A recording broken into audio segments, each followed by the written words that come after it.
Good morning, folks. This is Kester from Three Cots Woodland Products. I've been working on a knife sheath, a multi-tool sheath. As you can see here, this is my Victorinox Swiss Army multi-tool. Pair of pliers, fairly sort of standard system. Various different makers and what have you, but this is one I picked up a few years ago. And I thought I'd try making a sheath. I had a request from a customer for something similar. So as you can see, I've got through the basics of it, and I'll try and do a video at some point of actually how I go about patterning one of these up and making it. So what I do is so just show you that slips in there.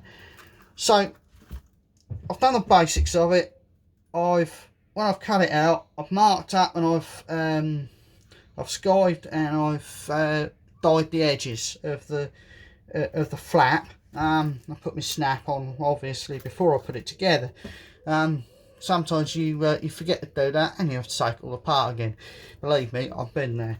So what I'm going to show you now is the rough edges of these need sanding and skiving, so I'll go through that. So you've just seen another tool has appeared. So what am I going to need for the for this video? Well, obviously something to sand it with. In this case, a fairly standard sanding block, and this, which is a number 1 edge beveler, which I'll show you the use of that in a minute. So what I'm going to do is just carry on, sand through the edges.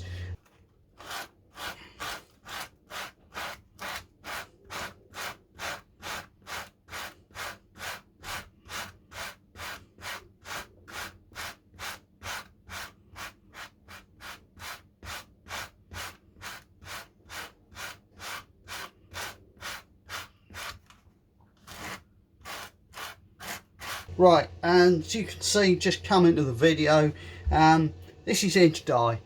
This is what I'm going to be using for the final finish on the this tool carrier, and this is gum tragacanth. The idea of this is to seal down the rough fibres on the leather. I'll also be using a bit of our own beeswax. We do keep bees in the woods, and they provide us with beeswax, which is extremely useful for giving it a final finish. So I'll carry on with this sanding, and then I'll talk through it a bit more.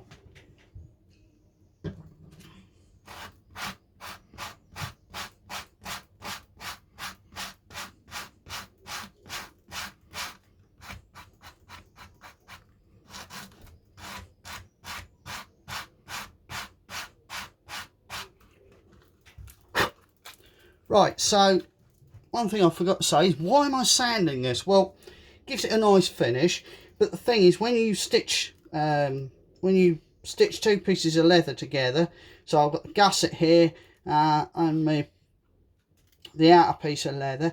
Whenever you do that, you can never get the edges exactly flush.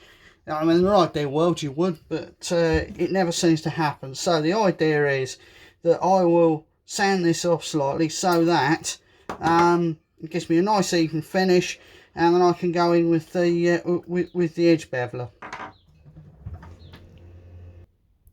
Right, so that's the edges sanded. So now I'm going to go in with this, which is an edge beveler. This is a number 1, smallest edge beveler. The idea is it just gives me a nice rounded edge.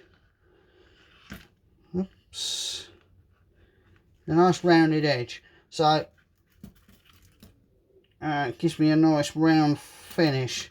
Now, of course, this is not the easiest job in the world because I'm working against the gusset. So I'll put the knife or multi-tool in there, just giving me a little bit of rigidity.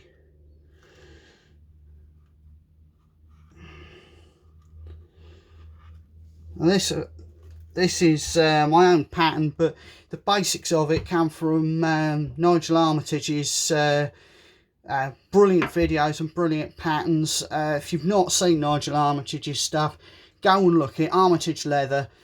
He's on Instagram, Facebook, YouTube. He's also got a Vimeo channel. His stuff is amazing. His videos are very good. I would recommend you go and have a look at his videos. He's also an extremely good laugh. And probably somewhat better at doing videos than I am. So I'll just edge skive that. Edge bevel that, sorry. That one, that one, that one. That one. I think that's all the edges done. Now, as you can see here, it's a little bit rough. So what I'm going to do is just give that a little bit of treatment with gum trag. Now the idea is the gum trag will seal all the fibres down. You can use water for this, but gum trag just holds it down that little bit better, and then you go in the edge dye. One thing I forgot to show you is this, which is a burnishing tool. This is actually what I made on my own pole lathe. Again, I'll be trying to put some videos of that up at a later date. So what I do, rub it vigorously with that. You can use mechanical burnisher. I have actually got one attached to the Dremel, which is actually just to my right, but this, as you can see, gives you a nice shiny finish. So what I'm now going to do is just very carefully, because unfortunately I managed to soak the I'll find a piece of rag to, there we go. Button, unfortunately, inside this has burst or melted because I managed to tip my edge dye over the wick and leave it tilted over. So this is just, I'm just using an earbud, a cotton bud on a stick. I know they're not great for the environment, but they get used multiple times, so that's as good as I can do. Right, so as you can see there, that is now nice and blacked up. It matches the rest. Looks like I'm going to have to do some repair work there, but so I just go over, let that dry out a little bit, and then I'll go over with that with the burnishing tool again, and then I'll put a coat of beeswax over the top just to make it all nice and shiny.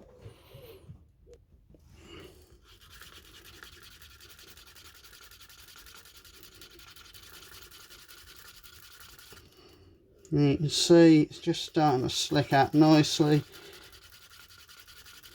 A little bit more coat on there.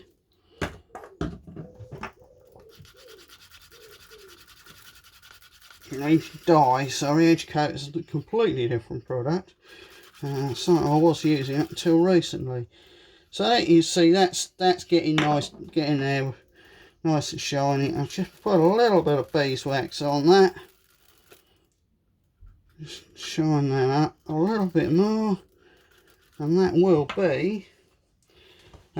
This is an old pair of jeans. I'm wearing my wife's jeans. Just use that because that gets a little bit more heat.